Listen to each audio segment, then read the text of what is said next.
name is Mustafa Sakarya, he, him, his, and I am director of the library here at Sarah Lawrence. So what was the inspiration for this project?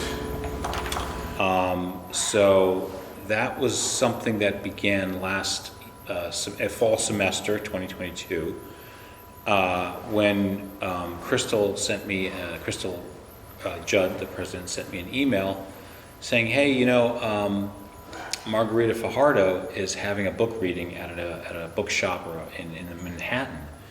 And wouldn't it be nice if we could do things like that here at Sarah Lawrence for when faculty publish things? And I was like, absolutely, we should. And we both felt the library is the appropriate place for talks about recently published books. I've certainly done that in past institutions where I've worked.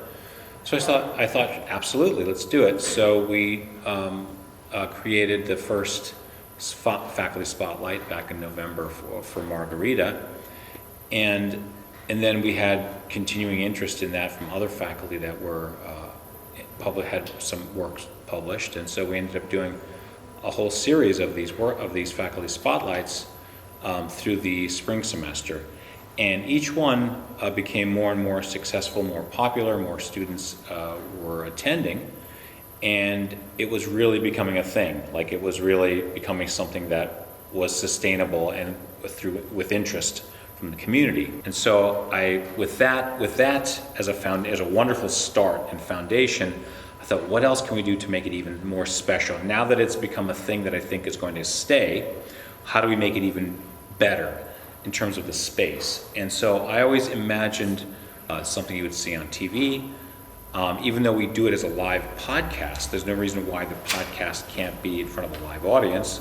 So with Tim Kale's efforts on the podcast, we decided to combine them and have it as a podcast. But there's no reason why we can't have it a wonderful space, kind of like a set, like a studio set. So with that in mind, I realized we had this background of the shelving system. So I was like, that's great. But then, I always like to be dramatic. I said, how can we make it even better?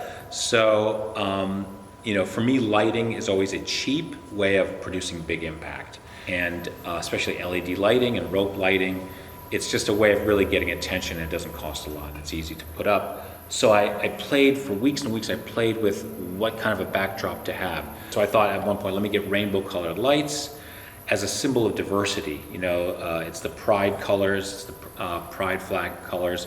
Why don't I have some form of rainbow lighting? So this is the design I ultimately came up with, where the rainbow comes out of a book that's in the hand of Mercury, and then splits into its different colors and reconsolidates by the outlet. And then I thought, well, let me get some actual neon lighting for the actual word faculty spotlight. Now it says alumni spotlight because we're going to have an alumni celebration next week. What are some of your next projects that we can be excited to see here in the library?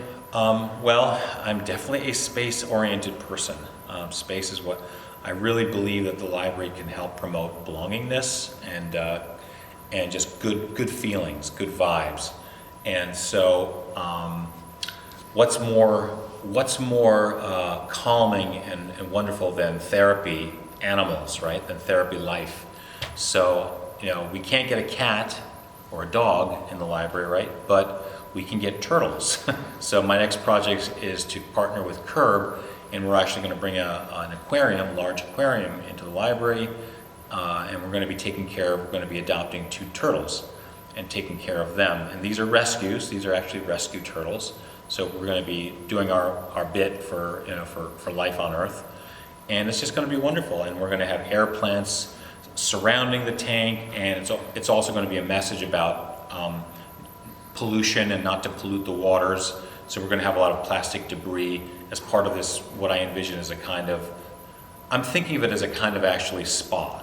It's almost like a spa for students and for turtles, because it's going to be full of plants, it's going to be full of life, bubbling water in the atrium, which is like a greenhouse. So it really is going to be a place to refresh and reinvigorate whenever you walk in and out of the library. And it's going to be I feel it'll just put a smile on people's faces when they see these wonderful, cute little red-eared slider turtles. And so that's my next big thing, is to have this environmental curb outpost right in the library, and to promote the curb program, to promote environmental justice, and to promote happiness and goodwill and belongingness on campus. So that's the next big project.